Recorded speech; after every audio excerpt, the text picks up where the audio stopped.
एक बात सुनो, हम लोग सब सनातन धर्मावलंबी हैं, हिंदू धर्मावलंबी हैं। हमें अपनी हिंदू होने का, सनातन धर्मी होने का स्वाभिमान होना चाहिए।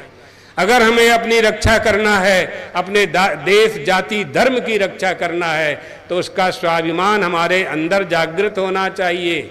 जिसके प्रति हमारा स्वाभिमान होगा, हम उसकी रक्षा कर पाएंगे। जैसे आप धन की रक्षा करते हो, तिजोरी में रखते हो, चाबी कमर में लटकाते हो, है ना। सासू माँ बहू को चाबी नहीं देती। चांदी के लॉकेट में चाबी लगा करके इतनी बड़ी बहू को नहीं देती। क्यों नहीं देती है? जब तक उसको पूरा भरोसा नहीं हो जाता कि बहू मेरे घर को संभाल चुकी है,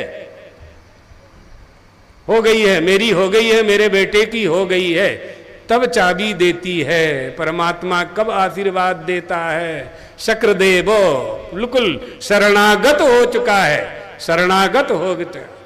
अब मेरे सिवाय इसका कोई नहीं है, मेरे सिवाय कोई नहीं है।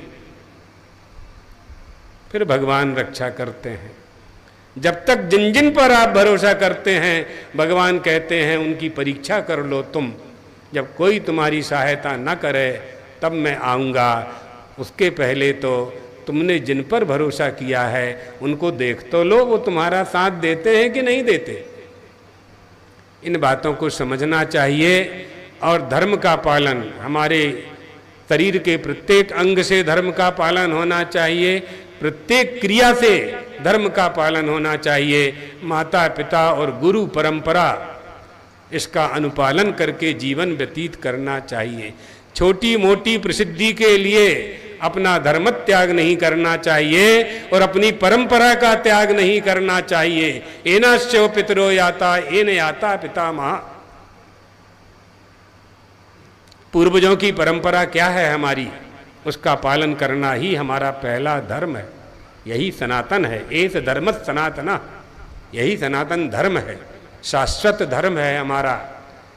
बड़े सौभाग्य से हम मनुष्य बने हैं, भारतवर्ष में हमारा जन्म हुआ है, हम हिंदू बने हैं, हिंदुओं में अच्छे माता पिता हमें मिले हैं, हम ब्राह्मण बने, क्षत्रिय बने, वैश्य बने, जो भी शरीर हमने पाया, ये बहुत बड़ी उपलब्धि है। हमारे 84 लाख शरीरों में से मनुष्य शरीर की बहुत बड़ी उपलब्धि है। इसको व्यर्थ नहीं गंवाना है। धन मिल गया है, जुआ नहीं खेलना, जुगार नहीं करना है, सुरापान नहीं करना है। इसी तरह से 84 लाख शरीरों में से श्रेष्ठतम उच्चतम मनुष्य की देह प्राप्त की है।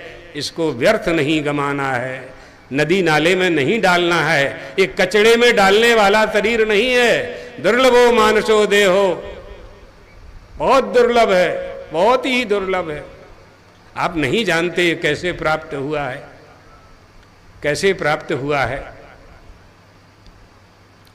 जिस कारण से प्राप्त हुआ है उस कारण की हमें रक्षा करनी चाहिए। कारण की रक्षा करेंगे, कार्य अपने आप सुरक्षित हो जाए। आप सभी को भगवान द्वारकाधीश का आशीर्वाद देते हुए अपनी वाणी को यहीं विश्राम देते हैं।